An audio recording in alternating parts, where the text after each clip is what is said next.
As one of the lesser known but nonetheless vital precious metals, platinum has a long history of being used for jewelry and ornamentation, reaching back to the ancient Egyptian Empire, having been discovered on a coffin unearthed in Thebes, estimated to be from the 7th century BC. Platinum is a metal that represents power, prestige, and a sense of great accomplishment. It has come to symbolize a high level of status in society, as evidenced by top-tier credit cards and membership programs using its name. But platinum is so much more than just a status symbol. Modern-day uses of platinum include being a key element in catalytic converters for vehicles, as it converts car exhaust gases into less harmful substances, as a catalyst in the chemical industry, and even in the creation of life-saving anti-cancer drugs. But that's just scratching the surface. On today's episode, we explore this exclusive metal that befuddled miners and scientists alike when it was first discovered. Dubbed platina, or little silver by the Spanish conquistadors, the truth is, it's so much more than meets the eye.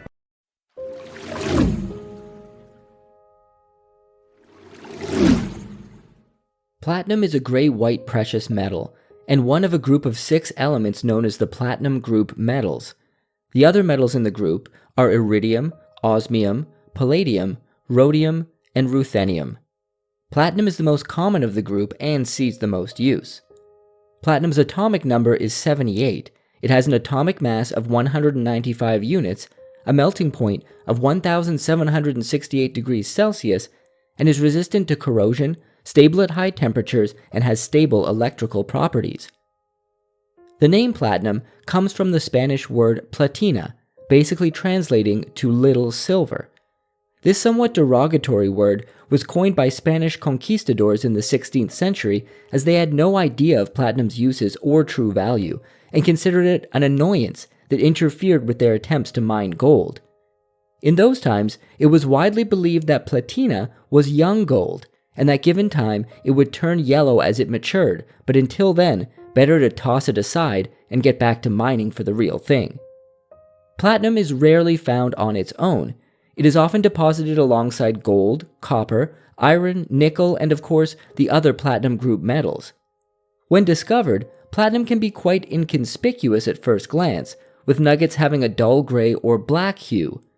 One thing that can help identify it is its incredible heft when held, and if iron is also present in the alloy, it will be slightly magnetic. Some of the first known platinum jewelry was crafted by the ancient indigenous peoples of Ecuador, with estimates placing their culture several centuries before the Spanish conquest of South America in 1492. It was particularly in the province of Esmeraldas where some of the most striking pieces were found, leading anthropologist William Farabee to declare, "The native Indian workers of Esmeraldas were metallurgists of marked ability. They were the only people who manufactured platinum jewelry." Considering platinum is far more difficult to forge and manipulate than, say, gold or silver, the method these ancient peoples used to work such a problematic metal was nothing short of incredible and a testament to their dedication to their craft. Platinum fragments were coated with gold dust, then heated by blowpipe on pieces of wood charcoal. The molten gold then caused the platinum to sinter, meaning coalesce into a porous mass through heating, which then allowed it to be forged. Being the rarest of all the precious metals, along with its incredible strength as the hardest among them, has led platinum to being one of the preferred forms of jewelry throughout the ages. In addition, it is highly resistant to scratches and other blemishes and does not wear away easily. Platinum, along with the other platinum group metals, has strong catalytic properties, meaning it can accelerate or trigger a chemical process without becoming permanently changed or consumed. For this reason, it is employed widely in the manufacturing of catalytic converters for use in exhaust systems in internal combustion vehicles. Platinum present in exhaust systems helps curb vehicle pollution and contributes to enhanced air quality. Catalytic converters represent a whopping 50% of platinum demand each year. Due to its high melting point, platinum is indispensable in chemical laboratories for electrodes and for crucibles and dishes in which materials can be heated to high temperatures. In addition, platinum is used in the chemicals industry as a catalyst to produce nitric acid, benzene, and silicone. It is also used as a catalyst to improve the efficiency of fuel cells and for electrical contacts and sparking points, as it resists both the high temperatures and chemical attack of electric arcs. Platinum finds use in the electronics sector in the manufacturing of computer hard disks and thermocouples, is used to make optical fibers and LCD screens, turbine blades, spark plugs, pacemakers, and like other precious metals, is used widely in dentistry. Crowns, bridges, pins, and other dental equipment, as well as fillings, all employ platinum as a key component. But one of its most impactful uses to humanity is in the creation of chemotherapy drugs used to treat cancer, of which platinum compounds are an important building block. I'm willing to bet you didn't think platinum was such an essential element to our day-to-day lives, but the truth is, it's a metal that is as practical as it is prestigious. Next up, let's explore the mining methods used to extract platinum from the earth.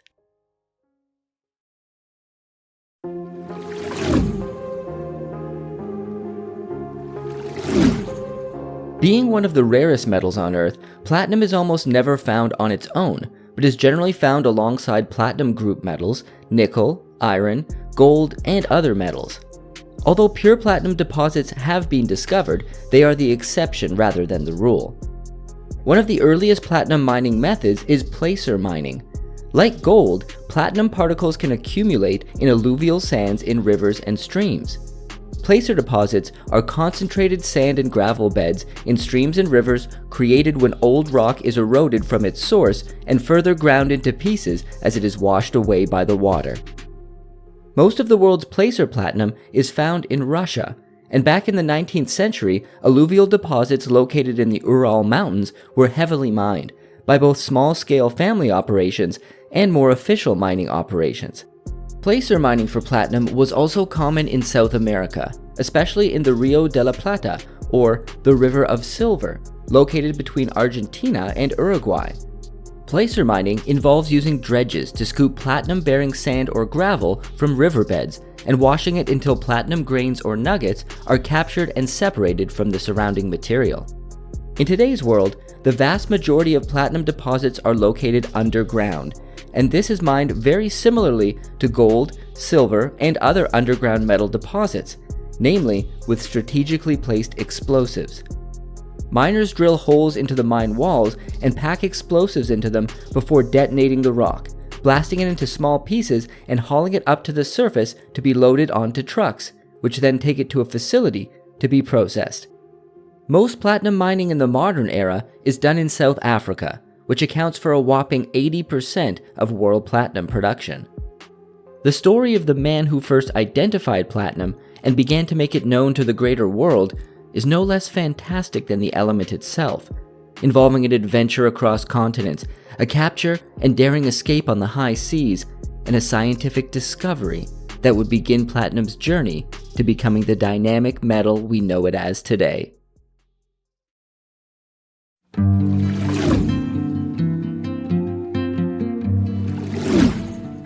Antonio de Ulloa of Spain was only 19 years of age when he was promoted to the rank of frigate lieutenant and sent on what would be a life-altering expedition to Quito in Ecuador, led by French geographers Charles-Marie de la Condamine and Pierre Bouguer. Antonio departed Spain in May of 1735, not knowing he wouldn't see his motherland again for more than a decade. The mission was a monumental one, to help determine whether the Earth was flat, as was popularly believed throughout most of human history up to that point, or whether it was a sphere, as suggested by Sir Isaac Newton. To this end, it was necessary to measure the length of a degree of longitude at the equator, of which Quito was the closest city, and again it's somewhere as near as possible to one of the poles. An expedition to the far north of Sweden was also dispatched for this purpose, but our story shall leave that journey to the pages of history. As Antonio accompanied the geographers in Ecuador, their task proved epic indeed, and with great struggle, they finally completed their work around 1745. Over the course of this decade, Antonio had plenty of time to explore the territory and the people there, recording his more interesting observations in various papers he carried with him. As the expedition finally departed back to Spain, their mission accomplished, Antonio must have been filled with strong emotions, as he was at long last headed home. Fate, however, had other plans in store for him. As they made their way, sailing around Cape Horn, they were chased down north of the Azores by an English privateer and their ship was captured. However, they managed an escape, and as luck seemed to be on their side, they evaded their captors and seemed to leave danger behind. But God seemed intent to test their wills, and as they reached Louisbourg in Nova Scotia, their vessel was once again captured, this time by a British naval vessel, and escape was out of the question. Antonio and his companions were taken to London and imprisoned, while the Admiralty confiscated nearly a decade's worth of notes from Antonio's time spent in Ecuador. Things looked grim for our frigate lieutenant as he sat in a cell awaiting his fate. But when God closes a door, he is known to open a window, and good fortune came in the form of the president of the Royal Society, Martin Folkes, who came to know Antonio and his story and befriended him. The Royal Society were a group of natural philosophers and physicians, and not only did Martin free Antonio from his chains, he got all his papers returned to him and even made him a Fellow of the Royal Society in 1746. He was then allowed to return to Spain. Finally back after his long mission, he set to work compiling an account of his adventures, which he published in 1748, first in Spanish and then had it translated into several other languages. For the purposes of our subject today, one passage in particular stands out. In the district of Choco are many mines of lavadero, or wash gold.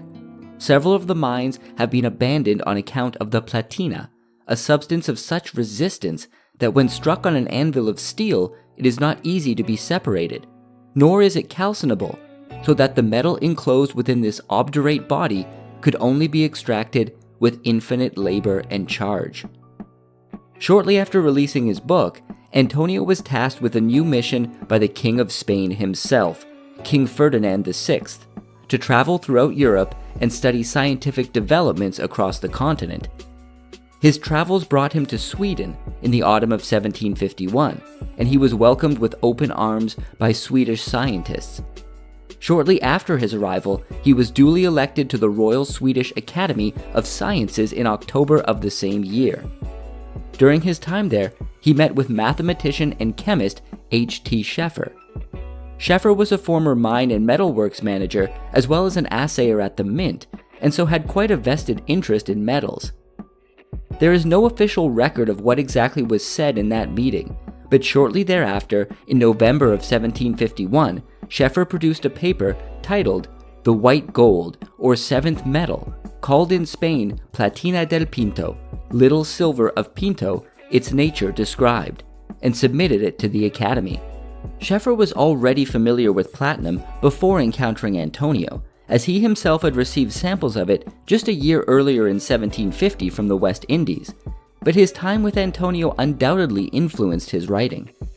In the paper, he came to the following conclusions about platinum: that this is a metal hard but malleable, but of the hardness of malleable iron; that it is a precious metal of durability, like gold and silver; that it is not any of the 6 old metals, since first, it is wholly and entirely a precious metal, containing nothing of copper, tin, lead, or iron, because it allows nothing to be taken from it. It is not silver, nor is it gold, but it is a 7th metal among those which are known up till now in all lands. In addition, he recommended a potential practical application for platinum when he wrote, "This metal is the most suitable of all to make telescope mirrors, because it resists as well as gold the vapors of the air. It is very heavy, very dense, colorless, and much heavier than ordinary gold, which is rendered unsuitable for this particular use by lacking these 2 latter properties." Although attempts were made in the years that followed, platinum never found its place in telescopes of the era. Although Scheffer would be delighted to know, the metal did eventually find use in the construction of X-ray telescopes centuries later.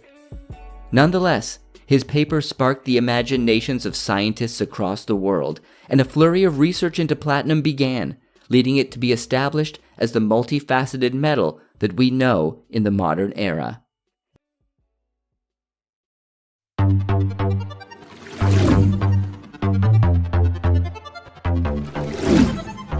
Although the recent trend towards electrifying vehicles seemingly puts platinum's use in traditional gasoline-powered catalytic converters at risk, we need to step back and look at the bigger picture.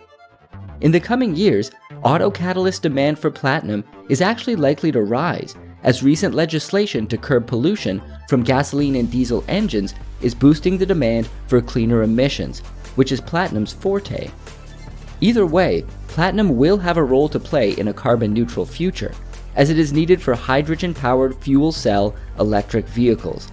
These use a propulsion system similar to that of electric vehicles, where energy stored as hydrogen is converted to electricity by the fuel cell, and these vehicles are already becoming available in California and a few other places.